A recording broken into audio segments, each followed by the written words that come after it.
皆さんこんばんは。夏目さんちのゲンです。地球をシチューに収めるためにシチューをコトコト煮るさやです。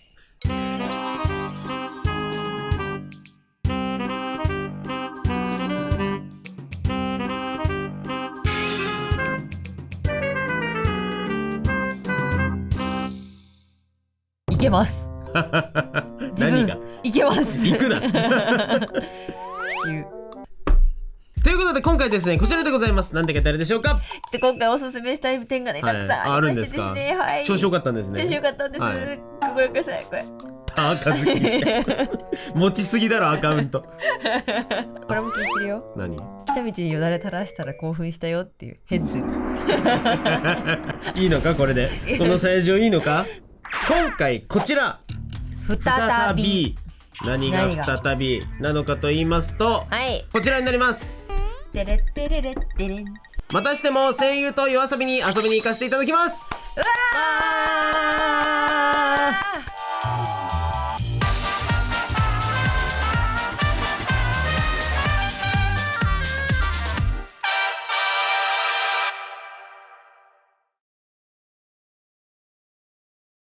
嬉しさ 80%、心の比率き 20% なのよ緊張がすごい。またね、2年前出演させていただきました声優と夜遊びの木曜日、いやそうですね、浪川さんと石川海人さんの回にね、出させていただいてね、我々が描いたイラストに声を当てていただいたりなど、いやもう感動のそうでも憧れのお二人にね、やっていただくっていうすごい回だったんですけど、そうなんですよ。でその後さやはね、こちらの動画でソビーのねアニメーションのキャラクターデザインというか、そうなの書かせていただきまして、すごいよね。っていうかなんかもう声優と夜遊びさんに俺たち生かされてない？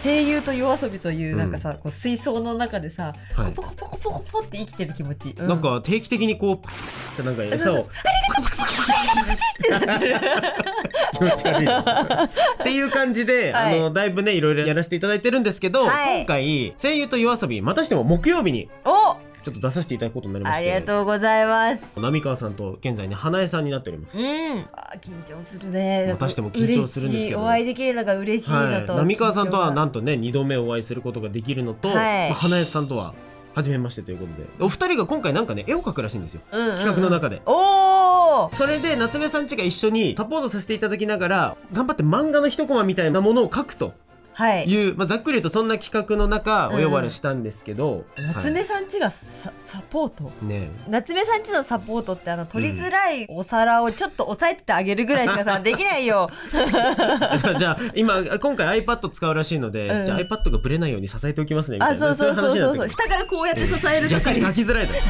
iPad 回せない方が書きづらい。いやもうだから今回それでせっかくお邪魔するということなんですけど、まだ我々は出演していない夏目さんちなのでどんなことが起きるかは分かんないんですけど、当日映像もちょっとお見せすることができると、この動画でね、っていうことなのでそれも楽しみにしていただければと思うんですが、その前にせっかくお会いするので、何かイラストをプレゼントさせていただくという。そうですね、ありがとうございます。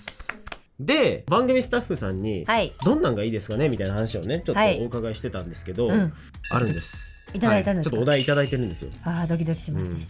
それぞれのまずは似顔絵イラスト的なもの、前回も描かせていただきました。そうだね。でそこで毎回夜遊びスタッフなんか面白い指定をしていただくんですけど、今回は浪川さんの方は、前回はさやが描かせていただいたそうなんかすごいポニポニな感じタンクトップ着てちょっと焼けててダッシュしてるみたいな、すごいなんかこうコミカルなイラストをね描かせていただいてたんだけど、今回は社長浪川さんイメージでかっこいい方向性らしいんですよ。スーツを着て片手にワインみたいな、そんなイメージ。ちょっと片手にワインっていうのがちょっとギャグ要素入れてきてる感じが、テンプレート的な感じで社長の、とりあえずでもやっぱかっこよく描かせていただこうかなということなので、今回浪川さん僕が描かせていただきます。でそして花江夏樹さんの方さやが担当するんですけど、さやさんがいただいた花江さんのイラストのあれは陽気かっこ飲酒ほろ酔い程度酔い程度酔いので酔っ払い程度まですごい指定していただいてる。多分泥酔だとまずいんでしょうね。まずいんでしょうね。で無邪気で少年のようにはしゃいでいる姿ということで、そんな感じで可愛らしくお酒を飲んでいる花江さんということですね。今回もねもうポニッポニでいかせていこうか。ポニッポニな感じで。なるほどね。であともう一個あるんですけど、これ多分ね見てる方なら知ってる人も多いとは思うんですが、異世界のお寿司屋さんですですねあちらの表紙をちょっとねさえがね、はい、今回書かせていただけるということで、ちょっと何のこっちゃっていう方はこの後ね、はい、仕上げのタイムラプスの時に見ていただければと、はい、てなわけで今回も盛りだくさんで書かせていただくので、早速じゃあまあラフでも書くか。まず練習から。ラフじゃないもうアイディアスケッチ。そう夏目さんちラフじゃないからここで書くやつ。まず心の準備から始めていこう。だってまずいってドキドキしちゃうで緊張しちゃうで。結局さ、2年間経っても、番組とかそういうのには夏目さんち出れる人間ではなかったっていうのが、そう2年経って気づいた。無理です。田んぼの横はお散歩してるのが好きなんですはい、じゃあ行きますか。行きましょう。よーいスタート。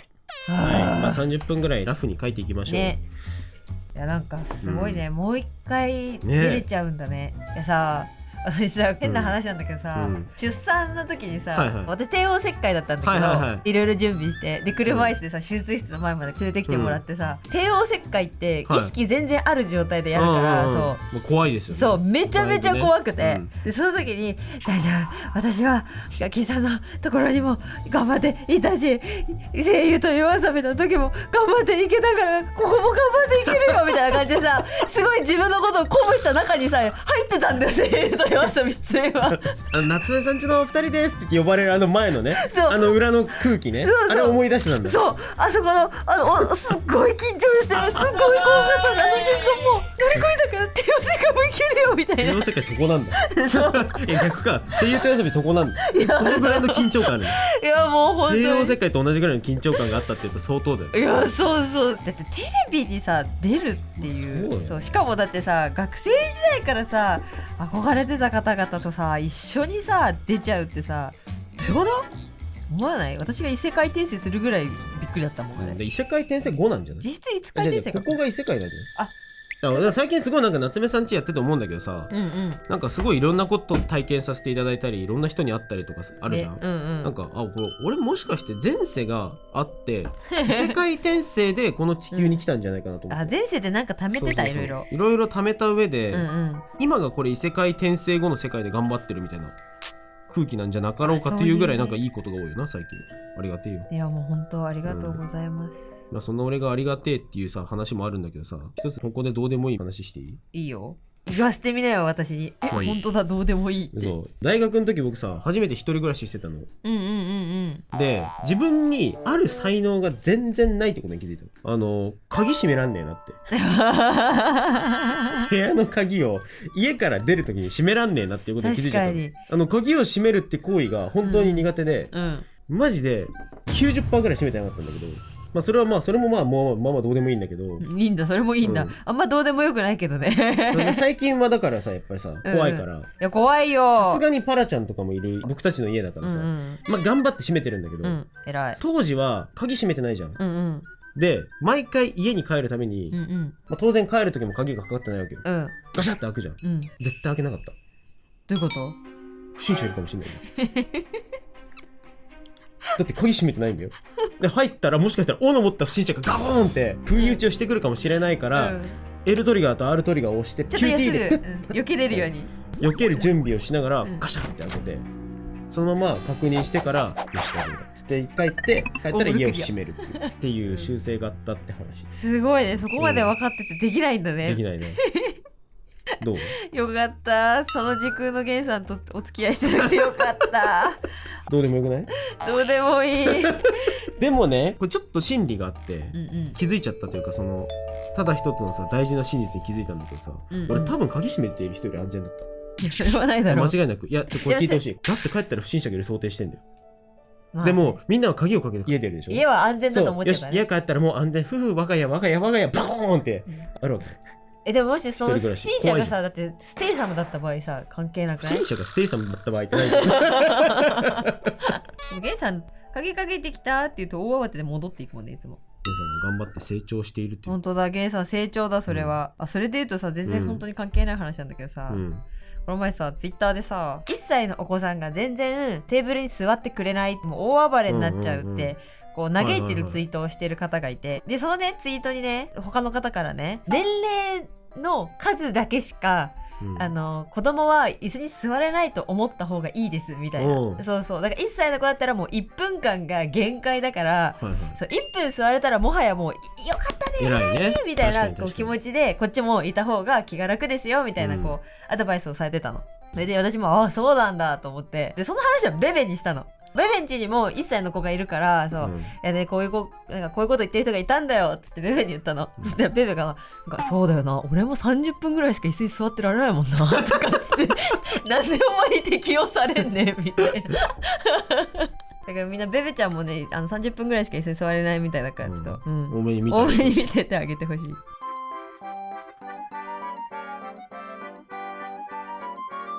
こんなこと言ったらめちゃめちゃ怒られるかもしれないんだけどさ、中学校の高校生の時にさ絵描けるの俺描いてよみたいなこと言われてさ、似顔絵とか描けないんだけどみたいな、漫画の絵しか描けないよみたいなさ、そのやりとりあるよね。そうあるじゃん。ちょっと描ける人に発生するイベントね。そうあるある。でも似顔絵ってさちょっとさ別の技術じゃん。まあね、似顔絵をよく描くのとさキャラクターを書くのは意味合いがちょっと変わってくるからね。そうなの。やっぱなんかちゃんと特徴をつかむってさ、すげえ難しくてさ、ゲンさんとさ知り合った会社でさ一生その扱いをさ受けて絵描けるんでしょこのお客さんの似顔絵描いてよほいこれも描いてよほいっていう感じでさはいみたいな今のさやさんが出来上がりましたよかったね。そう無駄ではなかった。無駄ではなかった。そう人生何でも事も無駄はないなってすごく思う。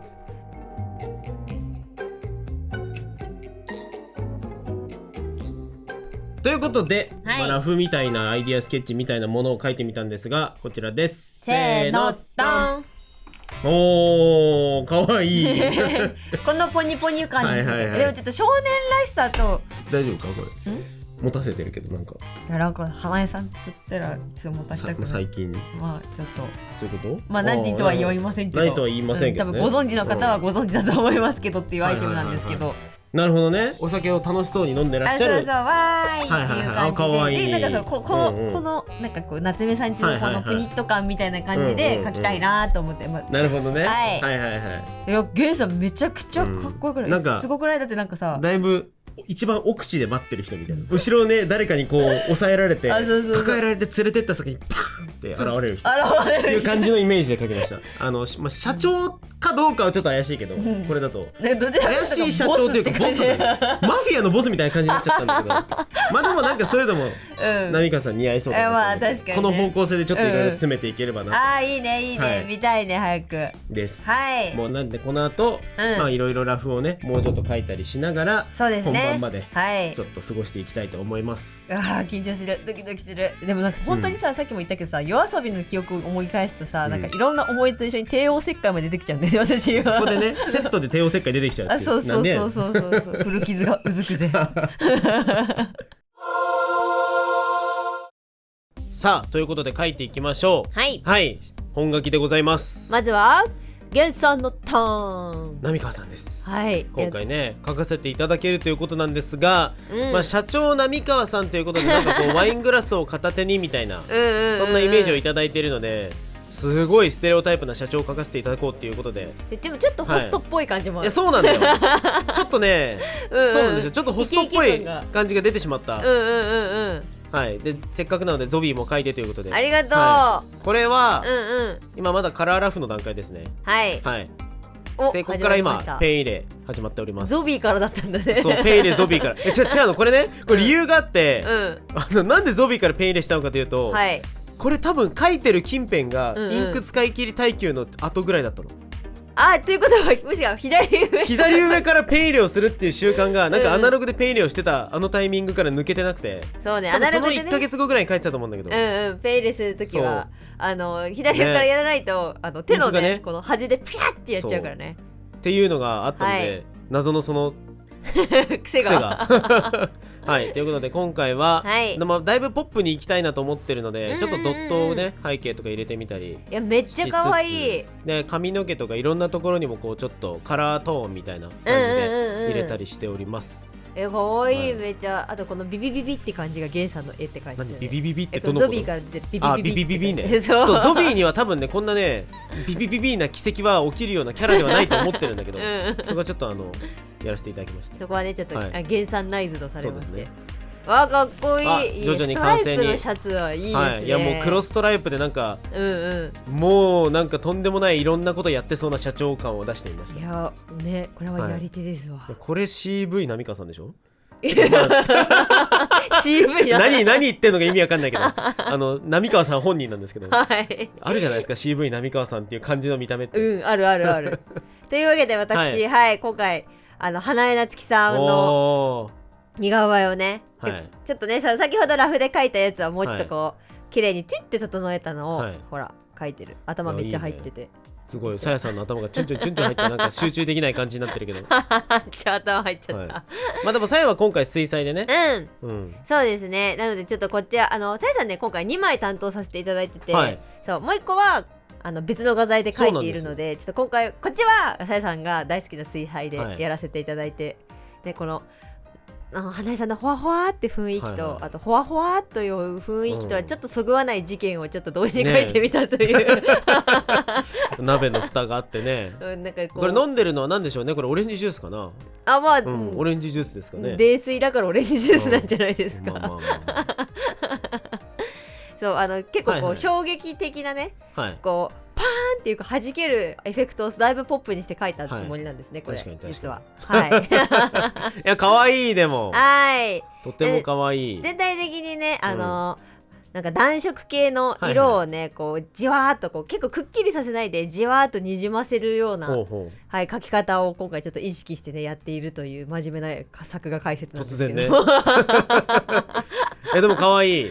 いいですね、いやそろそろ完成に向けて。はい、さあほら頑張ってるよさやさん。鍋の書き込み本当だ。すごい、ね、鍋のディティールをね。そう新しく買った。また新しく細い筆買って、ね、また買ってたよね。そうそうワクワクで。でもこれ前も使ってなかったこの筆。2代目 ?2 代目です1代目先バシバシになっちゃったんだよね。もうごめんねって本当に多分本当筆界隈の人に見たら怒られる気がする。私の筆の使い方。筆界隈筆界隈で最後いつも通り色鉛筆でこう端っことかあとぼかし方とかを少し調整して、そして完成したと思ったらまた花江さんこれはあれですね。はい、はい、以前のこのコミックシーモアさんとのきっと夜遊びのタイアップの時にね、はい、出てたこのビジュアルですよ。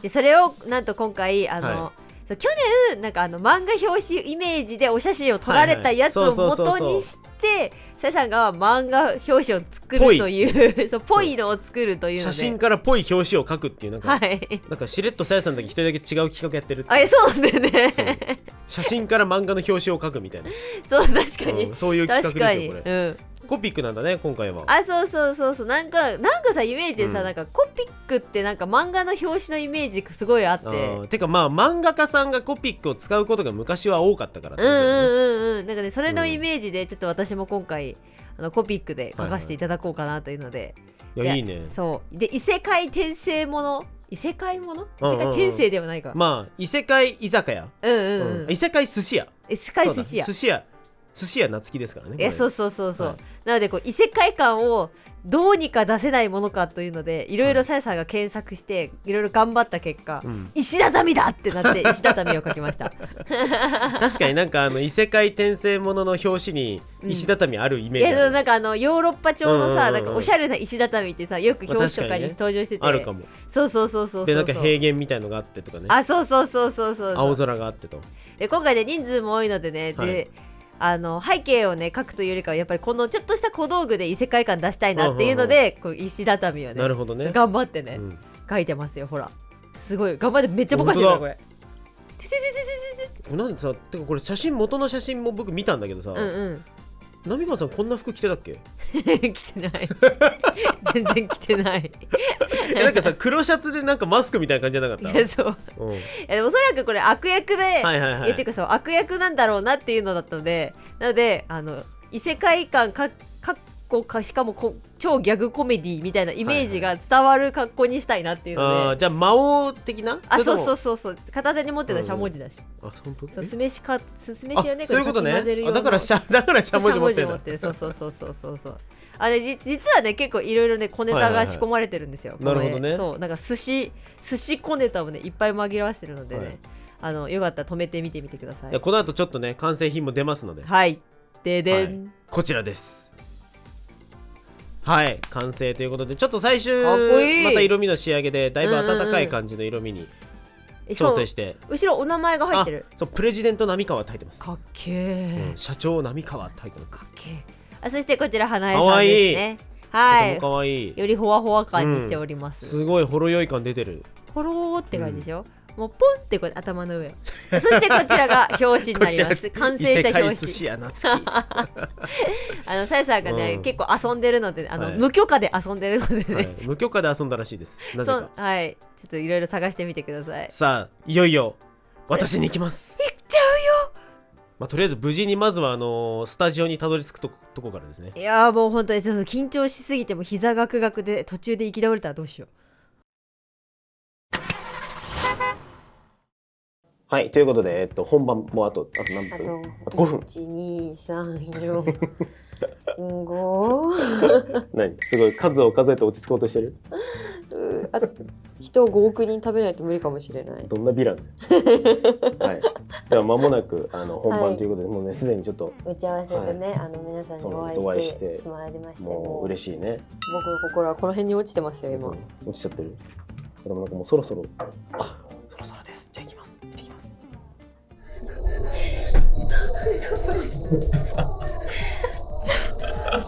やばい泣いちゃいそう。何当たっちゃったんだよ。お待たせいたしました。はい任せるとも頑張る。それでは今回のコラボ企画、スペシャルなゲストに参加してもらうだもの。夜遊びと漫画といえばこの方々、どうぞ。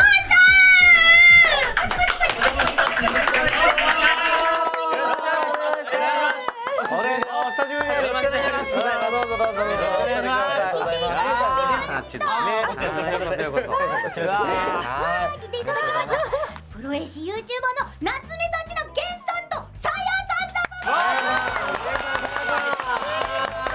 よろしくお願いします。さあお座りくださいませ。落ち着いていただいて、まずは3年前にはいカイトとやってた時に一度来てくださったということで、もう3年前。早い。すごい早いっすね。3年変わらないですね。本当にもう2人でずっと裏で今小鹿のように震えてる。小鹿のようにどうしようって。前回の感情を思い出してください。前回の感情を思い出してください。そっか。いやーすごいですよ。でも大活躍で今もうね。いやーもう本当にね、だいぶねお金も貯まったんでしょうね。いいことですね。いいことだと思いますけども。そんなね夏目さんちなんだけど、実は今回2人から浪川と夏希にプレゼントがあるんです。そうなんです。はい、嬉しい。ちょっと浪川さんと花江さんを描いたイラストを描いたイラストじゃない、イメージしたイラストを描かせていただきました。マジですか。うわ、それがこちら。よいしょ。見たい。これは逆になってしまうんですけど、ごめんなさい。じゃあいいですか、もう5本。なるほど、もういいですか。じゃあ僕から。今回はなんと今回は描かせていただける。うわー、見せて。うわ、かっこよ。あれ神の雫や。完全に嬉しい。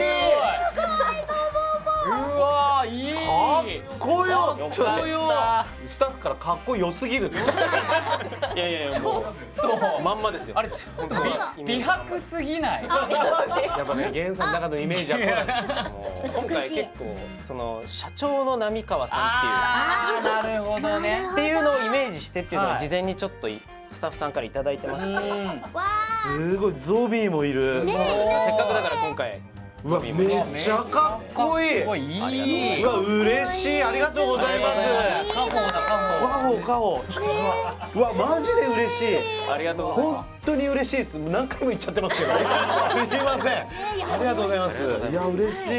じゃあさやさんすみません、でもつまり私が書いたということって感じなんです。いいじゃないですか。もうこちらに。かわいい。かわいい。めっちゃいい。うわー、かわいい。あれじゃん、やっちまった時のやつだ。やっちまった時のやつだね。鍋豚持ってるよ。本当だ。うわ鍋豚持って暴れてるじゃん。酒振り回してる。うわすげえ。もうね、無邪気な感じでね。でもちゃんと七分丈や。うわすごい。うわちゃんと袖あるわ。嬉しい。僕は控えめにという指示はいただいてます。すごい、だいぶマイルドに。だいぶ衝撃とかはちょっとないようにというので。うわ可愛い。俺これインスタのアイコンにしてもいいですか？俺も何しようかな。可愛い。でもちょっと俺これアイコンにしたら違くねって本人と。いやでも何かでいいですか？何かで。全然もうお好きに。嬉しい。うわ。ね、素晴らしいもの出してくれたのにさらにさらにお二人に書いてきてもらったのこれだけじゃないんだもん。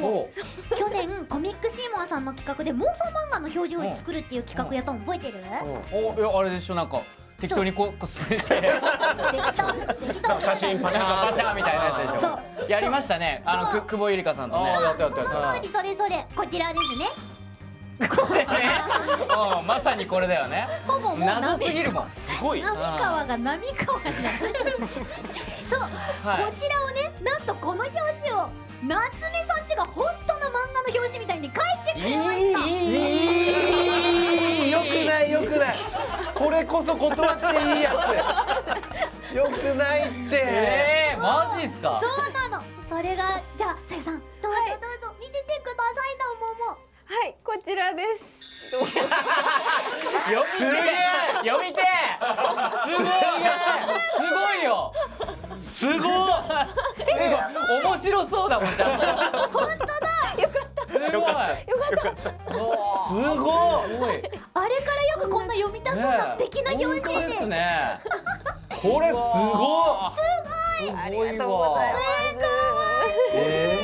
後ろの浪川さんちょっとアップにできます？これだいぶちゃんとしてまだ感じに。なんかあれだいぶ服装が僕でちょっとイメージ。これは確かに前回ランニングシャツで今回鎖をまとってますけど。うわ嬉しい。ワイルドです。これはすごい。いやこれはいいわ。すごい。大喜び。はい、テレビの前で多分両親も泣いてると思う。ご両親が見てる。ちゃんとしないと。今日も頑張りましょう。おすすめして私は読むけど、私がおすすめしても読みます。読むそういう場合もね。妄想漫画を作ろう。はい、こちら。うわ、すごい。俺らだ。本当だ。サプライズ仕込んでる。なんかいやなんか躍動感。これお父さんだとしたらさアクティブすぎる。いや本気で目指したい人に読んでもらいたいっていうそういうコンセプト。ねこれって今日ここでこれもらえるんじゃないんだ。